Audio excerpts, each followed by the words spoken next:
ওয়াবিল ওয়ালিদাইনি ইহসানা, মা বাবার সাথে সদাচরণ করো, ইহসান করো। মা বাবার সাথে সদাচরণ করার দ্বারা উদ্দেশ্য হলো মা বাবার সাথে ভালো ব্যবহার করা। মা বাবার সেবা যত্ন করো,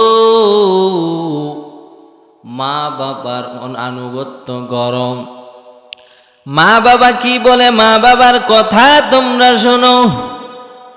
ওয়াযিল কুরবা ওয়াল ইয়াতামা ওয়াল মাসাকিন, আল্লাহ আবার জানা দেয় আত্মীয় স্বজনদের সাথে তোমরা সদাচরণ করবে। আত্মীয় স্বজনদের সাথে ভালো ব্যবহার করো রে ভাই। যারা ভাই আছো বোনের হক আদায় করে দাও, আর যারা বাবা আছো মেয়ের হক আদায় করো রে বাবা। আজকে আমরা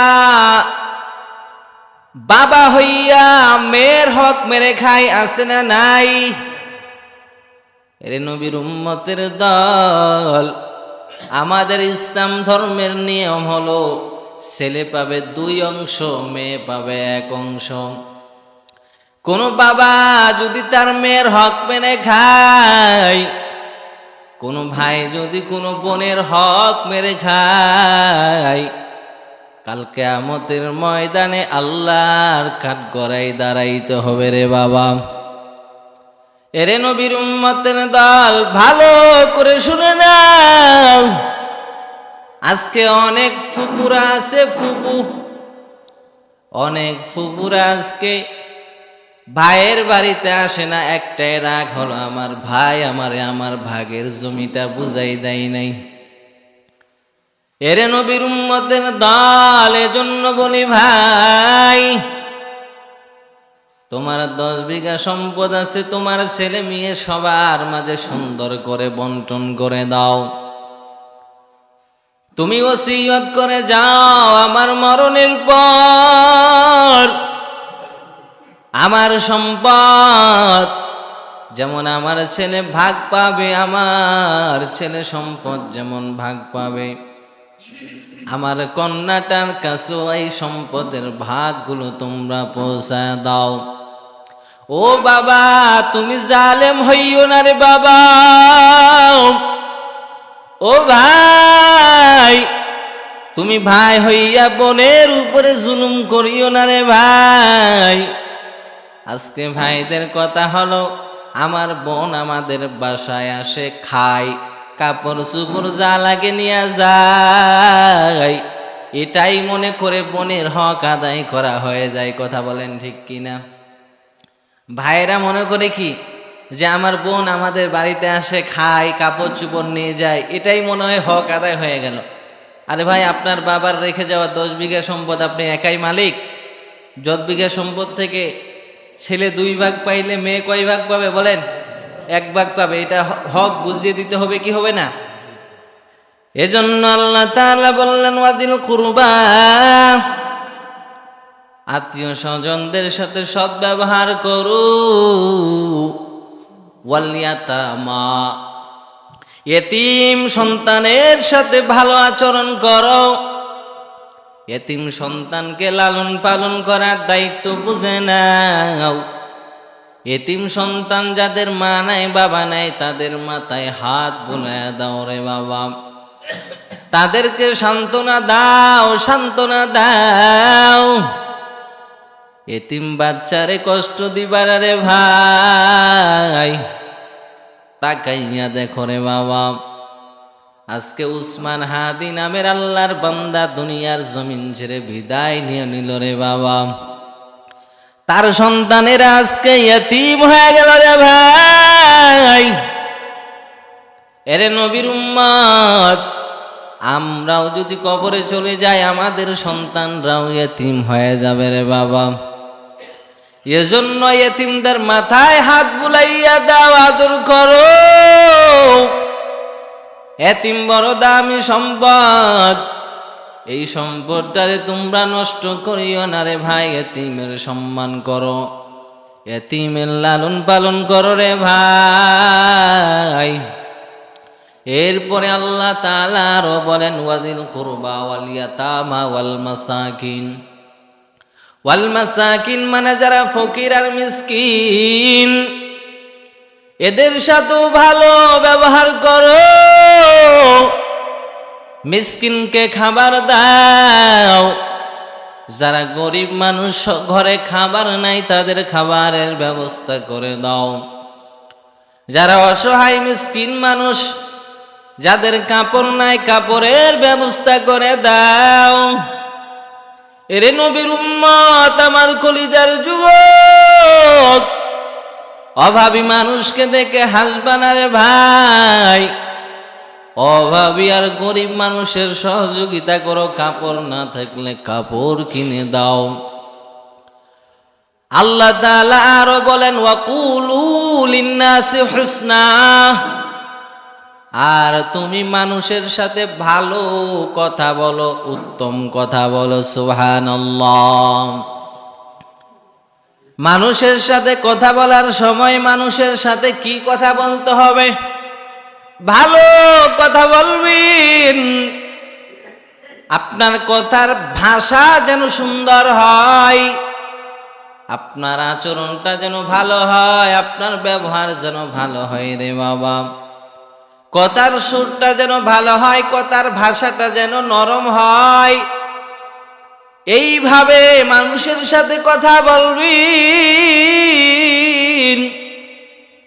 এরপরে আল্লাহ আবার জানা দেয় ওয়াকিমুস সালাহ, নামাজ কায়েম করো। কি কায়েম করো?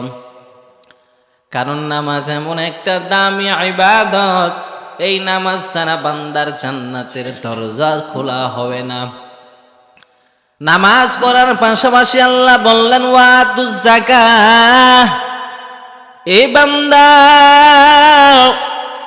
যাদেরকে আমি সম্পদ দান করেছি তারা আল্লাহর রাস্তায় তোমরা যাকাত বের করো রে বাবা, কারণ যাকাত বের করলে তোমার সম্পদটা আমার আল্লাহ পবিত্র বানায় দিবেন। তার পাশাপাশি অভাব দুঃখী মানুষের জীবনগুলো সুন্দরভাবে কাটবে। সুম্মা তাওয়াল্লাইতুম ইল্লা কলিলাম মিনকুম ওয়া আনতুম মুরিদুন। এরপরে আল্লাহ বনি ইসরাইলে জানা দেয় ও বনি ইসরাইলের মানুষ, তোমরা কয়েকজন ছাড়া বাকি সবাই তোমরা উপরের বিধানগুলো অস্বীকার করলা। তোমরা নামাজ পড়ো না, যাকাত আদায় করো না, আল্লাহকে মেনে নাও না, আল্লাহর ইবাদত করো না, মা বাবার সাথে ভালো ব্যবহার করো না রে বনি ইসরাইলের মানুষ। তোমরা অঙ্গীকার নষ্ট করে দিলা, বাসুরের পূজা শুরু করে দিলা, আল্লাহকে মানলা না। এরে নবীর উম্মত ভালো করে শুনে নাও, ইহসান বড় দামি ইবাদত, মানুষের প্রতি দয়া অনুগ্রহ করা বড় দামি ইবাদত রে বাবা। আল্লাহর নবী রহমতের নবী জানা দেয় ক্বালা রাসূলুল্লাহ সাল্লাল্লাহু আলাইহি ওয়াসাল্লাম মান আকরাজা দিনারান ইলা আজালিন। আল্লাহর নবী বলেন, কোন বান্দা যদি কোনো মানুষকে নির্দিষ্ট সময়ের জন্য ঋণ দেয়, কি দেয়? ঋণ দেয় মানে টাকা ধার দেয়। আল্লাহর বান্দা অভাবী মানুষ তোমার কাছে আসছে, ভাইজান আমাকে কিছু টাকা দেন। আপনি বললেন দিতে কয়দিন সময় লাগবে? বলল 10 দিন। আপনি আল্লাহর বান্দা 10 দিন সময় করে আপনি আল্লাহর বান্দা একজনকে টাকা ধার দিলেন। আল্লাহর নবী বলেন ফালাহু বিকুল্লি ইয়াউমিন সাদাকাতুন ইলা আজালিহি। এই 10 দিন আপনি যেই পরিমাণ ঋণ তাকে দিয়েছেন, আল্লাহর নবী বলেন ওই পরিমাণ সদকা করার সওয়াব তোমার আমলনামায় চলে যাবে। এরে নবীর উম্মতের ঋণ, মানুষকে ঋণ দিবেন সুদযুক্ত নাকি সুদমুক্ত? সুদমুক্ত ঋণ দিবেন, মানুষের উপকার করবেন, মানুষের প্রতি ইহসান করবেন রে বাবা। আল্লাহর নবী আবার জানা যায় ফাইজা হাল্লাল আজালু, ফাআনজারাহু বা'দাহু, ঋণ পরিশোধ করার সময় যখন হয়ে গেছে, 10 দিন পর যদি আল্লাহর বান্দা তোমার ঋণ পরিশোধ করতে না পারে, তুমি বান্দা এত দয়ালু, ফাআনজারাহু বা'দাহু, তাকে আর কয়েকদিন সময় দিলেন। আল্লাহর নবী বলেন ফালাহু বিকুল্লি ইয়াউমিন মিথলু যালিকা দাইনি সাদাকা। আল্লাহর নবী বলেন ৬০০০ টাকা আল্লাহর বান্দা ধার দিয়েছেন, যেই কয়দিন সময় বাড়ায়া দিবেন অত ১০০০ টাকা প্রতিদিন সদকা করার সওয়াব পেয়ে যাবেন। সুবহানাল্লাহ। আপনি যদি ১০,০০০ টাকা দান করেন, ১০,০০০ টাকা যদি আপনি ধার দেন রে বাবা, নির্ধারিত সময় হয়ে গেল ১০ দিন, আবার ১০ দিন বাড়ায়া দিলেন। আল্লাহর নবী বলেন উম্মত, এই যে মানুষের প্রতি ইহসান করার কারণে, দয়া করার কারণে বাকি ১০ দিন প্রতিদিন ১০,০০০ দান করার মতো সওয়াব তোমার আমলনামায় চলে যাবে। তাহলে ধার দিলে লাভ আছে না লস আছে? লাভ আছে। কিন্তু আমরা যারা ধার নেই, আমাদের আদাত খারাপ, অভ্যাস খারাপ, আমরা শোধ করার কোনো কি নেই, চিন্তা নাই। আপনি ধার নিয়েছেন, আপনি আসে বলেন ভাই আমাকে 2টা দিন সময় দেন, আপনার কাছে কেন যাবে চাইতে? ভাই টাকা আপনাকে ধার দিছে, আপনি নিজেই যান তার কাছে, কিন্তু যে ধার দিছে এই বেচারাই মুসিবতে পড়ে যায়। আমাদের অবস্থা এরকম হয় কি হয় না? আমি ধার দিছি, এই টাকাটা তোলার জন্য আমাকেই যাইতে হচ্ছে, সে নিজে আসে না। এজন্য আল্লাহ রাসূল বলছেন, এক সাহাবী আরেক সাহাবীকে বেঁধে রাখছে, কি জন্য? তার টাকা পরিশোধ করে নেই। তখন রাসূলুল্লাহ সাল্লাল্লাহু আলাইহি সাল্লাম সেই সাহাবীটাকে ইশারা করে বললেন যে তুমি তার টাকাটা কিছু মাফ করে দাও, মানে ১০,০০০ টাকা ধার দিছো, তাকে বলো তুমি ৫,০০০ দাও, আর দেওয়া লাগবে না, মাফ করে দাও। তো সাহাবীটা মাফ করে দিলেন। এবার নবীজি সাল্লাল্লাহু আলাইহি সাল্লাম বলেন এবার তুমি তার ঋণটা পরিশোধ করো। তখন তার জন্য আসান হলো কি হলো না? সহজ হলো কি হলো না? এই যে অনুগ্রহ করা, এটার ফজিলত হলো আপনি যতদিন টাকা বাড়িয়ে দিবেন, প্রতিদিন যেই পরিমাণ টাকা ধার দিছেন ওই পরিমাণ দান করার সওয়াব আল্লাহ পাক আপনার আমলনামায় দিয়ে দিবেন।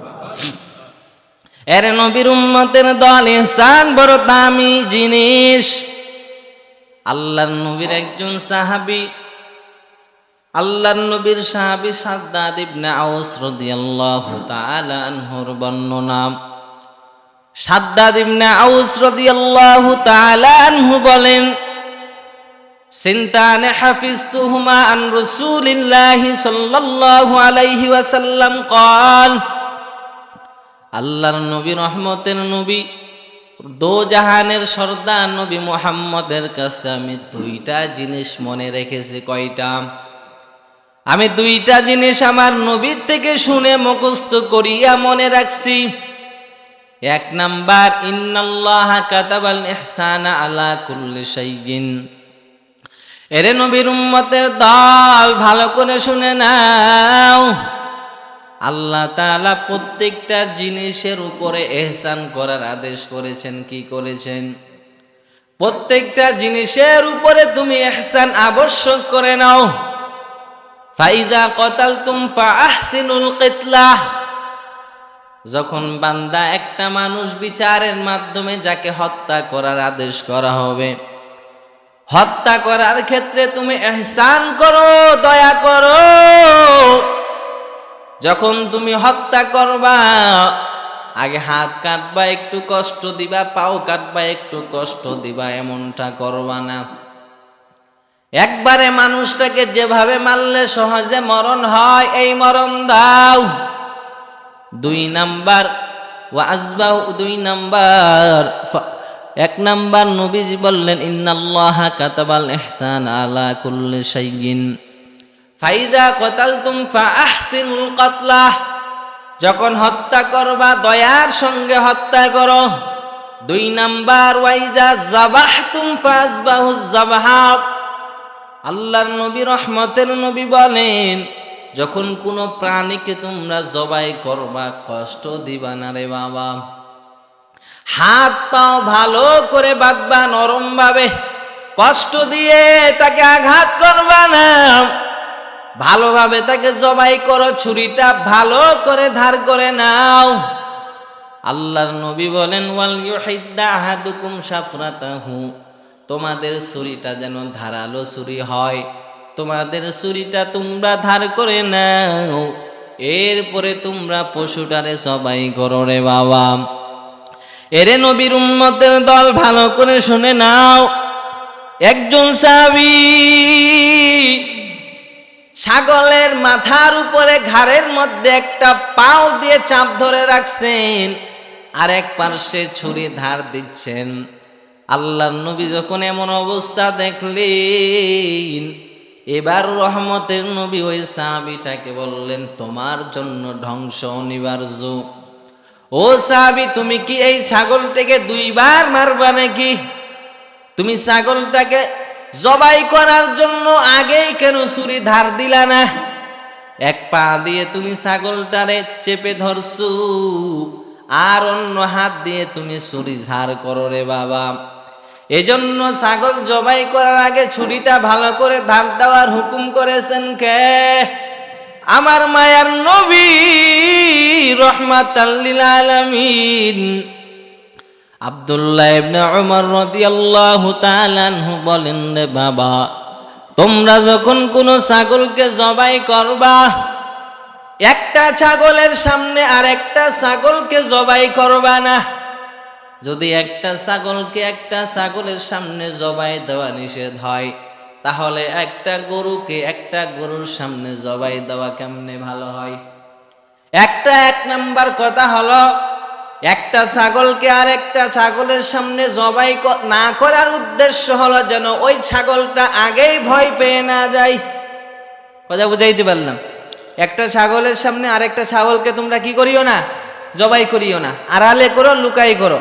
ছাগলের সামনে ছুরি ধার দিবা না, আগেই ধার দিয়ে দিবা। এটা হলো ইহসান, অনুগ্রহ, দয়া। কথা বুঝাইতে পারলাম? এবার আসেন, আল্লাহর নবী রহমতের নবী জানা দেয় ইহসান কেমন দামি সম্পদ রে বাবা, ইসলাম কেমন দামি ধর্ম, কেমন দামি ধর্ম। আল্লাহর নবীর সাহাবী আব্দুল্লাহ ইবনে মাসউদের বর্ণনা, আব্দুল্লাহ ইবনে মাসউদ বর্ণনা করে বলেন, ক্বালা রাজুলুন ইয়া রাসূলুল্লাহ আনওয়াখাযু বিমা আমিলনা ফিল জাহিলিয়া। একজন সাহাবী আল্লাহর নবীর কাছে গিয়ে আমার নবীকে প্রশ্ন করলেন, ও মায়ের নবী, রহমতের নবী, জবাব দেন, আনওয়াখাযু বিমা আমিলনা ফিল জাহিলিয়া। ও নবী আমার, জাহিল যুগে আমি অনেক অন্যায় করেছি, অপরাধ করেছি রে নবী আমার। ওই জাহিলি যুগের অপরাধের কারণে কি কাল কিয়ামতের ময়দানে আল্লাহর আদালতে জবাব দিতে হবে নাকি? প্রশ্নটা কিরকম ভালো করে বুঝবেন। ও নবী আমার, যখন ইসলাম আগমন করে নাই, যখন ইসলাম আগমন করে নাই এমন সময় আমরা যে অপরাধগুলো করছি, কন্যা সন্তানকে জীবিত হত্যা করেছি, ও নবী আমার, প্রকাশ্যে আমরা দেব দেবীর পূজা করেছি। এখন তো আমরা মুসলমান হয়ে গেছি, সাহাবীও হয়ে গেছি, কাল কিয়ামতের ময়দানে আমাদের কি আবার পিছনের গুনার জন্য আল্লাহ পাকড়াও করবে নাকি? এবার রহমতের নবী বললেন, ক্বালান নবী সাল্লাল্লাহু আলাইহি ওয়াসাল্লাম, মান আহসানা ফিল ইসলামি মান আহসানা ফিল ইসলামি লাম ইউআখায বিমা আমিলনা ফিল জাহিলিয়া। আল্লাহর নবী রহমতের নবী বলেন, উম্মত, ইসলাম গ্রহণ করার পর তোমার পিছনের গুনাহ আল্লাহ মাফ করে দিয়েছেন, সুবহানাল্লাহ। এজন্য নবী বলেন, আল ইসলামু ইয়াহদিমু মা কানা ক্বাবলাহু। ইসলাম গ্রহণ করার কারণে পিছনের যত অপকর্ম ছিল সবগুলো ধ্বংস করে দিবেন। ইসলাম কবুল করলে পেছনের গুনাহ মাফ করে দিবেন কে? ওয়ামান আসা ফিল ইসলাম উখিযা বিল আউয়ালি ওয়াল আখির। আল্লাহর নবী রহমতের নবী বলেন, আর যেই বান্দা ইসলাম কবুল করার পরে ভালো আমল করতে পারে না, নেক আমল করতে পারে না, গুনার কাজ করে। আল্লাহর নবী বলেন পেছনেরটা আর সামনে যা করবা সবগুলোর ব্যাপারে পাকড়াও করবেন কে? এরে নবীর উম্মতের দল, ভালো করে শুনে নাও, ইহসান বড় দামি সম্পদ। ইহসানের মতো দামি সম্পদ আর কিছুই নাই রে বাবা। আল্লাহর নবীর সাহাবী আব্দুল্লাহ রাদিয়াল্লাহু তাআলা আনহুর বর্ণনা, তিনি বলেন ক্বালা রাজুলুন লিরাসূলিল্লাহি সাল্লাল্লাহু আলাইহি ওয়াসাল্লাম, একজন সাহাবী মায়ার নবী রাহমাতাল লিল আলামিনকে বললেন, নবী আমার, কাইফা লি আন আ'লামা ইযা আহসানতু ওয়া ইযা আসাতু। ও নবী আমার, জবাব দেন, জবাব দেন, আমি কিভাবে বুঝবো যে আমি ভালো কাজ করছি নাকি খারাপ কাজ করছি? কি প্রশ্ন করলেন? কাইফা লি আন আ'লামা ইযা আহসানতু ওয়া ইযা আসাতু। ও নবী আমার, আপনি জানা দেন আমি কিভাবে বুঝবো আমি ভালো কাজ করলাম নাকি খারাপ কাজ করলাম? কিভাবে বুঝতে পারবো? এবার রহমতের নবী, সরকারে দো আলম, সাইয়্যিদুস সাকালাইন, ইমামুল মুরসালিন নবী আমার জানা দেয়, শুনো, ইজা সামি'তা জিরানাকা ইয়াকুলুন আন কদ আহসানতা ফাকাদ আহসানতা। এ সাহাবী, ভালো করে শুনে নাও, যখন তোমার প্রতিবেশীর মানুষ তোমার ব্যাপারে যখন ভালো সাক্ষী দিবে, ভালো বলবে রে বাবা, প্রতিবেশীর মানুষ যখন বলবে আব্দুল্লাহ বড় ভালো একজন মানুষ, বড় দিনদার নামাজি একজন মানুষ, পরহেজগার একজন মানুষ, দয়ালু একজন মানুষ, ফাকাদ আহসানতা, তখন বুঝবা তুমি এলাকার মানুষের কাছে ভালো হওয়ার কারণে আল্লাহর কাছেও ভালো হয়ে যাবা। এরপরে নবী আবার বললেন, ওয়াইজা সামি'তাহুম ইয়াকুলুন আন কদ আসাতা ফাকাদ আসাতা।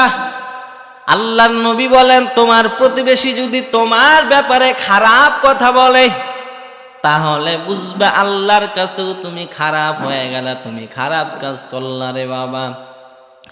এজন্য নবী আমার বললেন, প্রতিবেশীর সাথে ভালো ব্যবহার করে নাও রে বাবা। আল্লাহর নবীর জামানায় একটি ঘটনা আমি আপনাদের সামনে বলি রে বাবা। এরে নবীর উম্মত, ভালো করে শুনে নাও, একজন সাহাবী আল্লাহর নবী রহমাতান লিল আলামিনকে বললেন, নবী আমার, একজন মহিলা আমাদের গ্রামে আছে, ওই মহিলাটা এমন দিনদার, নামাজি, পর্দাশীল। ও নবী আমার, জীবনে তার চেহারা দেখতে পারি নাই, এমন পর্দাশীল রে নবী।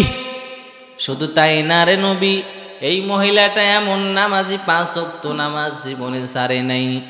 ও নবী, শুধু তাই নয়, রাতের বেলা যখন দুনিয়ার সমস্ত মানুষ ঘুমাইয়া যাই, দুনিয়ার সমস্ত মানুষ যখন আরামের ঘুম ঘুমাই, এমন সময় আল্লাহর বান্দির ঘুম নাই, আল্লাহর বান্দির ঘুম নাই। এই শীতের মধ্যে কম্বলটা ফালাইয়া, লেপ কাঁথা ফালাইয়া আল্লাহর বান্দি ঠান্ডা পানি দিয়ে উযু বানাইয়া তাহাজ্জুদের মুসল্লায় কান্নার আওয়াজ, ও দয়ার মালিক, তুমি আমার ইবাদত কবুল করো, আমার নামাজ, আমার রোজা, আমার দান সদকা আপনি কবুল করে নেন। কিন্তু নবী আমার, এই মহিলার সব কিছু ভালো, তবে একটা দিক বড় খারাপ। এবার সাহাবীকে জিজ্ঞাসা করলেন, কি দিকটা খারাপ সাহাবী বলো? এবার সাহাবী বললেন, নবী আমার, এই মহিলাটা যখন এই সময় পাইতো মানুষের সাথে ঝগড়া করার জন্য লেগে বসত। মহিলার নামাজের অভাব নাই, রোজার অভাব নাই, তাহাজ্জুদ আওয়াবিনের শাকের অভাব নাই, তবে নবী আমার, এই মহিলার দ্বারা প্রতিবেশীর মানুষ কষ্ট পায়। প্রতিবেশীর একটা মানুষও এই মহিলার কষ্ট থেকে নিরাপদ না রে নবী আমার। রহমতের নবী এতগুলো কথা শোনার পর বললেন, লা খায়রা লাহা, এই মহিলার মধ্যে কোনো কল্যাণ নাই। সে যতই বড় নামাজি হোক, দিনদার হোক, পরহেজগার হোক, রোজা নামাজ রোজা ইবাদত কোনো দিক দিয়ে কমতি নেই। শুধু প্রতিবেশীর সাথে খারাপ ব্যবহার করার কারণে নবী আমার বললেন ওই মহিলার মধ্যে কোনো কল্যাণ নাই, সে জাহান্নামী। নাউযুবিল্লাহ। এরপরে নবী আমার বললেন, ও নবী আমার, এলাকায় আর একজন নারী আছে, একজন মহিলা আছে। ও নবী আমার, শুধু 5 বেলার নামাজ আদায় করেন, বাড়তি কোনো আমল করতে পারে না। তাহাজ্জুদ তাওয়াবিন ইশরাক তেমন কিছু করতে পারে না। সংসার বড় গরিব অভাবী সংসার, তেমন দান সদকাও করতে পারে না রে নবী আমার। রমাদানের রোজা ব্যতীত নফল রোজা তেমন রাখতেও পারে না রে নবী আমার। তবে এই মহিলার মধ্যে একটা বড় গুণ আছে, ভালো গুণ আছে। এই মহিলার দ্বারা প্রতিবেশী কোনোদিন কষ্ট পায় নাই রে নবী আমার। এই মহিলা কোনোদিন প্রতিবেশীরে অভিশাপ দেয় নাই। এই মহিলা কোনোদিন প্রতিবেশীকে গালি দেয় নাই। নবী বললেন এই মহিলার মধ্যে কল্যাণ আছে, মহিলাটা জান্নাতি। বলেন না সুবহানাল্লাহ। তাহলে ইহসান ব্যবহার বড় ভালো হওয়া দরকার রে বাবা। এর নবীর উম্মত, নবী আমার কেমন ইহসানওয়ালা নবী। তায়েফের ময়দানে যেই নবী আমার দিনের দাওয়াত নিয়ে গেলেন, দিনের দাওয়াত নেওয়ার পরে নবী আমার বড় আশা করে গিয়েছিলেন 3 ভাইয়ের কাছে। নবী আমার 3 ভাইয়ের দাওয়াত দেয়। ওই তায়েফবাসীকে নবী আমার দাওয়াত দিতে দিতে তায়েফের বেঈমান আর কাফের আর মুশরিক আমার নবীর উপরে ক্ষিপ্ত হয়ে গেলেন। নবী বললেন, লা ইলাহা ইল্লাল্লাহু মুহাম্মাদুর রাসূলুল্লাহ, আল্লাহ ছাড়া কোনো মাবুদ নাই, আর আমি মুহাম্মদ আল্লাহর রাসূল, আল্লাহর বান্দা রে বাবা। একজন আল্লাহর ইবাদত করো, এক আল্লাহ ছাড়া দ্বিতীয় কোনো আল্লাহ নাই। এবার তায়েফের বেঈমান আর কাফের আর মুশরিক বলে, মুহাম্মদ তুমি এক আল্লাহ ছাড়া অন্য কোনো আল্লাহ নাই, বলো আমরা তো কয়েক রকম দেব দেবীর পূজা করি, আমাদের বাপ দাদারাও এই ধর্মের উপরে মরল, আমরাও মরতে চাই, তোমার দাওয়াত আমরা মানি না। এবার কাফেরের বেঈমান আর মুশরিকেরা তায়েবের যুবকদের আদেশ করলেন, যুবকেরা মুহাম্মদের গায়ে পাথর মারো, পাথর মারিয়া মুহাম্মদকে ধ্বংস করে দাও। এরে নবীর উম্মতির দল, আমার কলিজার যুবক, যেই নবীর শরীরে মশা মাছি বসা হারাম রে বাবা, একটা মশাও কোনোদিন নবীর শরীরে বসে নাই রে বাবা। আম্মা জানা আয়েশা রাদিয়াল্লাহু তাআলা আনহা ডাক দিয়া কয়, আমার নবী এত দামি নবী, গরমের সময় আমার নবী যখন ঘেমে যাইতেন, আমরা আমার নবীর ঘাম মুবারক বিভিন্ন বোতলে ভরে ভরে রাখতাম। মক্কার মধ্যে যখন কোনো বিবাহ হয়তো, আমরা আমার নবীর ঘামগুলো মেশকে আম্বর হিসেবে ব্যবহার করতাম। আল্লাহু আকবার। এরে নবীর উম্মত, যেই নবীর শরীরে মশাও বসতে পারে না, হারাম। তায়েফের বেঈমান কাফের আর মুশরিকের যুবকেরা আমার নবীকে পাথর মেরে মেরে মেরে মেরে আমার নবীকে রক্তাক্ত করে দিল। আমার আল্লাহ সহ্য করতে পারে নাই, জিবরাইল আমিনকে পাঠায় দেয়, যাও আমার বন্ধুকে দেখো, আমার বন্ধুর খবর নাও। জিবরাইল আমিন যখন নবীর সামনে হাজির, আসসালাম